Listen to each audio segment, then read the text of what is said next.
अब देखना शुरू कर दिए बीपीएस न्यूज और मैं संतोष कुमार पार्थ। इस वक्त हमारे साथ बातचीत करने के लिए मौजूद हैं दिनेश कुमार यादव जी, जो कि अखिल भारतीय किसान महासभा से जुड़े हुए हैं और भाकपा माले से भी जुड़े हुए हैं। लगातार आंदोलन करते रहते हैं। हिलसा शहर में इनका एक अलग पहचान है। पूरे अनुमंडल क्षेत्र में जहाँ भी होता है कार्यक्रम जाते हैं। वैसे में अब इनसे जानेंगे कई सवाल। सबसे पहले सवाल, जो सरकार ने जो लागू किया है जातीय जनगणना को लेकर, क्या प्रतिक्रिया है? लगातार आंदोलन भी करते रहे हैं। देखिए, भाकपा माले खास करके ये मांग कर रही है, जिस समय गठबंधन की सरकार बनी थी और नीतीश कुमार ने जातीय जनगणना कराई थी, तो ये आज की तारीख में बहुत ज़रूरी हो गया है कि जातीय सर्वे और उसका आर्थिक सर्वे और उस सर्वे के मुताबिक जिस जाति की जितने भागीदारी है उतनी हिस्सेदारी के लिए मतलब एक सरकार को पहल करनी चाहिए। देख रहे हैं आप लोग आंदोलन कर रहे हैं। कुछ दिन पहले राजद भी किया था, 1 दिवसीय धरना दिया था। क्या आपका इस पर प्रतिक्रिया?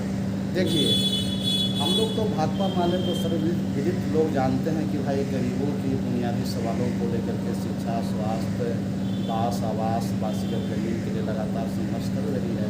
जैसा कि आप लोगों ने देखा है कि 22-23 सितंबर को हम लोग उड़ीसा के प्रखंड और अंचल मुख्यालय पर जो सरकार ने वादा किया था कि सभी गरीबों को मतलब 5 डिसमिल ज़मीन देंगे और स्वावलंबी हेतु 2 लाख रुपया उसका जीवन स्तर को ऊंचा करने के लिए देंगे। 94 लाख रुपया बिहार में गरीब हैं, तो उसके लिए हम लोग ये एकदम तैयारी कर लिए हैं कि जिस तरह से 2025 में चुनाव होना है और भाजपा वाले 2000 जो उनका चुनाव चल रहा था लोकसभा का, उन्होंने कहा कि 15-15 लाख रुपया सबको गरीबों के खाता में देंगे और पैसा देने की बात भूल गई। जनधन से खाता खुलवा करके और गरीबों से करोड़ों रुपया मतलब न्यूनतम राशि न रहने के कारण लूट लिया गया।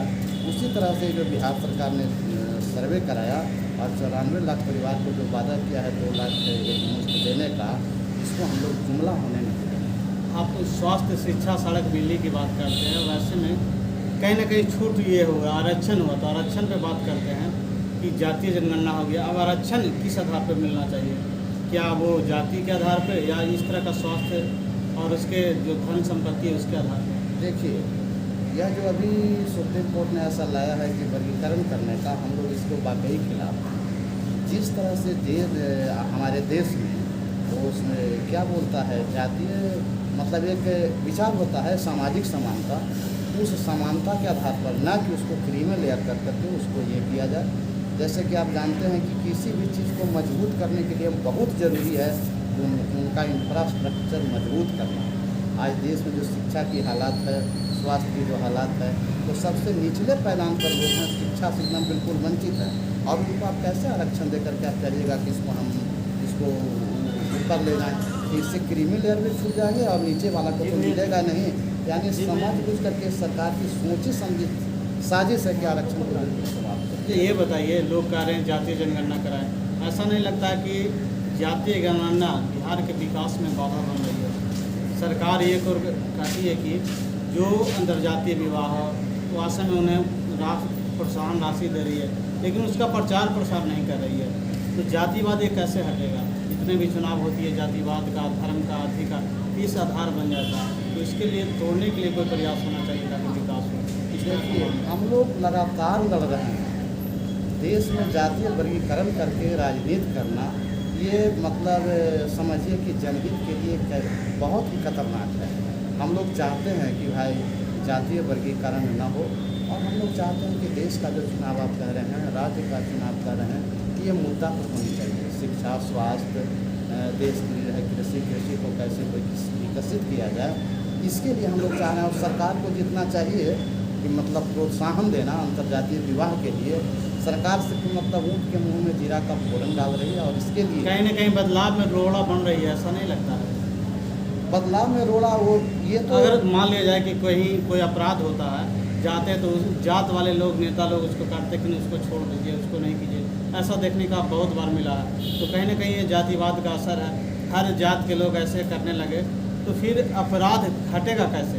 अपराध कहीं ना कहीं है, लगातार चोरी, छिनताई, लूटपाट हो रहा है, तो कहीं ना कहीं जात के अंदर सिमट कर रह जा रहा है और बढ़ावा उसको मिल रहा है। देखिए, कुछ लोग कर रहे हैं, इससे हम इनकार नहीं करते हैं, लेकिन भाकपा माले को आप बराबर देखते होंगे कि जब भी सड़कों पर आंदोलन किया इसके लिए जातीय कोई मायने नहीं रखती है। चाहे वो जिस जाति के हो, गरीबों पर जोर और जुल्म होता है। मतलब इतना ही नहीं, कुछ अच्छे लोगों पर भी जोर और जुल्म होता है। तो भाकपा माले इसको मतलब एजेंडा, जातीय एजेंडा नहीं बनाती है। वो एक तरह से कहा जाए कि इसके खिलाफ एक भाकपा माले ऐसी पार्टी है कि इसके लिए लड़ाई लड़ती है, चाहे वो किसी कौम की तो पार्टी है, लेकिन अंदर से बात किया जाए तो अंदर से अक्सर यह समाज में देखने को मिलता है। नहीं, देखिए, वो एक विचारधारा है, वो लोग अलग अलग हैं, इस पर हम इनकार नहीं कर रहे हैं। लेकिन खास करके जो हम लोग में जो कार्यकर्ता हैं, ये जाते हैं से कहीं पर कुछ नहीं देखते हैं, कहीं पर कुछ नहीं देखते। हम लोग नालंदा जिला में, क्या लगता है नालंदा जिला जो हर क्षेत्र में विकास हो रहा है, कितना बदला है पहले का और अब में कितना है?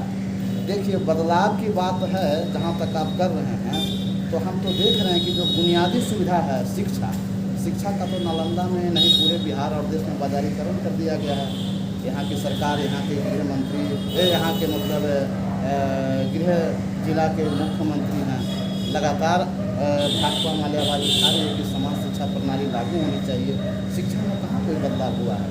बिल्डिंग बन गया। अब देख रहे हैं सरकारी नौकरियां जितना भी है, अब प्राइवेटकरण हो रहा है। लोग जहाँ नौकरी में 50,000 60,000 रुपये प्रीमियम मिलता था, अब 10,000 20,000 प्राइवेट नौकरी देकर करते हैं लोग।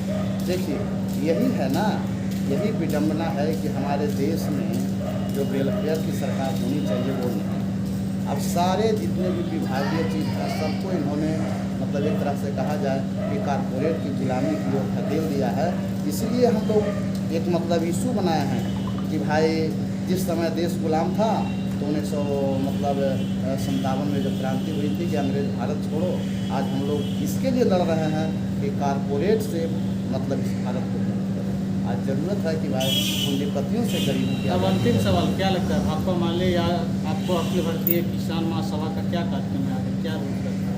देखिए, अभी तो हम लोगों का एक मुफ्त कार्यक्रम है कि हक दो वादा निभाओ, जो सरकार ने वादा किया है। पिछले समय भी आप गए थे, मंडल प्रखंड मुख्यालय पर हम लोग नालंदा के करीब 16 प्रखंडों पर किया हूँ। और आगामी 23 जून और 24 जून को हम भाकपा माले की पुनः योजना है, ये जो हक दो और वादा निभाओ के अंतर्गत हम लोग तमाम गरीबों को जागरूक करेंगे।